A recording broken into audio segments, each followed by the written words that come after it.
2008 में कोठारी आयोग ने विश्वविद्यालय स्वायत्तता प्रदान करने के लिए 3 स्तरों का भी विभाजन किया।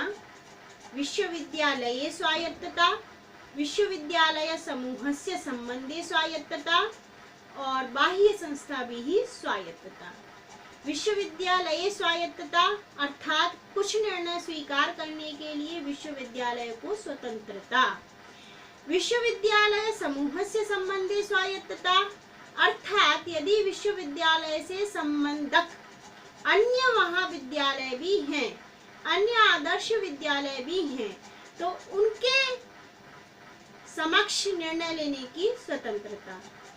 अन्य है बाह्य संस्था भी ही स्वायत्तता। यदि किसी विश्वविद्यालय को अन्य संस्था से कांटेक्ट रखना है, MOU साइन करना है, तो उससे संबंधित अधिकार निर्णय लेने की स्वायत्तता। इस प्रकार से विश्वविद्यालय स्वायत्तता इत्यनेन अभिप्रायः विश्वविद्यालयस्य विभिन्न विभागेभ्यः विद्यते। स्वायत्तता आधारेण विविध प्रकारकाः विश्वविद्यालयाः भवन्ति। केचन स्वाधिकार क्षेत्रे अनेक महाविद्यालयानाम् आदर्श विद्यालयानां संकल्पनाम् अपि कुर्वन्ति। केचन तेषां पाठ्यक्रमादि निर्माणं कुर्वन्ति, परीक्षादि निर्वहणम् अपि कुर्वन्ति। केचन एकमेव भवन्ति। अतः के च ते त्रिप्रकारकाः विश्वविद्यालयाः इति पश्यामश्चेत् प्रथमं भवति संबद्धक विश्वविद्यालयाः, एफिलिएटिंग यूनिवर्सिटीज। द्वितीयः एकात्मक विश्वविद्यालयाः, यूनिटेरी यूनिवर्सिटीज। तृतीयः संघात्मक विश्वविद्यालयाः, फेडरल यूनिवर्सिटीज। संबद्धक विश्वविद्यालयाः यथा अस्माकं आगरा कॉलेज, मेरठ कॉलेज अर्थात एतैः सह अन्ये विश्वविद्यालयाः, अन्ये महाविद्यालयाः अपि संबन्धिताः भवन्ति। अतः एते संबद्धक विश्वविद्यालयाः भवन्ति। एकात्मक विश्वविद्यालयेषु के अपि संबन्धिताः न भवन्ति। एतेषाम् एकमेव कैंपस भवति, यथा अस्माकं विद्यापीठं विद्यते। संबद्धक विश्वविद्यालये अस्माकं राष्ट्रीय संस्कृत संस्थानम् अस्ति। पुनश्च ये फेडरल यूनिवर्सिटीज संघात्मक विश्वविद्यालयाः भवन्ति। तत्र विश्वविद्यालयः एव तेषां कृते वित्तम् अपि ददाति। एतेषाम् अधीने बहवः महाविद्यालयाः अपि भवन्ति। एतेषां कैंपसेस् अपि भवन्ति, यथा DU इत्यस्य विद्यते, JNU इत्यस्य विद्यते। अतः एते सर्वे संबद्धक विश्वविद्यालयाः सन्ति। एवं प्रकारेण विश्वविद्यालयानां कृते स्वायत्तता विद्यते। गुणवत्ता विषये यदि पश्यामश्चेत् उच्च शिक्षायां गुणवत्ता इत्यनेन तात्पर्यम् अस्ति उच्च शिक्षायाः निर्धारित समस्त मानकेषु सम्यक अन्वितीकरणम्। अर्थात उच्च शिक्षा के लिए जितने भी मानक निर्धारित किए गए हैं, उन सभी मानकों पर वो शिक्षा खरी उतरे, तो वो है उच्च शिक्षा की गुणवत्ता। यदि शिक्षा वर्तमान जीवनेन सह संयोजितान सर्वान आह्वानान, चैलेंजेस, चुनौतियों को, वर्तमान जीवन में आने वाली सभी चुनौतियों को स्वीकार करती है, तो वो उच्च शिक्षा की गुणवत्ता है। अर्थात छात्राः यदि ज्ञानस्य सृजनं कर्तुं शक्नुयुः, सर्वेषु कार्येषु दक्षतां सम्पादयितुं शक्नुयुः, तर्हि उच्च शिक्षा गुणवत्तापूर्णा विद्यते इति अस्माभिः वक्तुं शक्यते। सर्वे जनाः चिन्तयन्ति यत् अस्माकं सन्ततिः सर्वकार्येषु दक्षा भवेत्, युवा भूत्वा सम्यक् धनम् अर्जयेत्, चरित्रवान् भवेत्, उत्तम नागरिकः भवेत्, स्वसन्ततिं सम्यक् पाठयेत्, एवं च सर्वान् प्रति सम्यक् सन्देशमपि दद्यात्।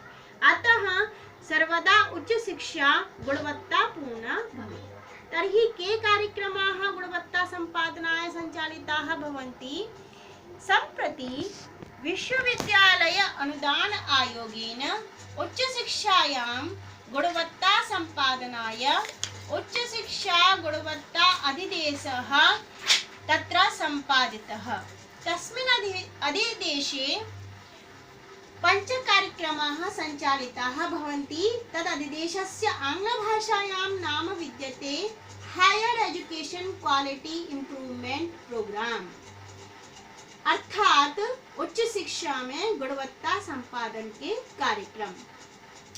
प्रथमम् अस्ति मूल्यांकन परिष्कारः, मूल्यांकन में सुधार।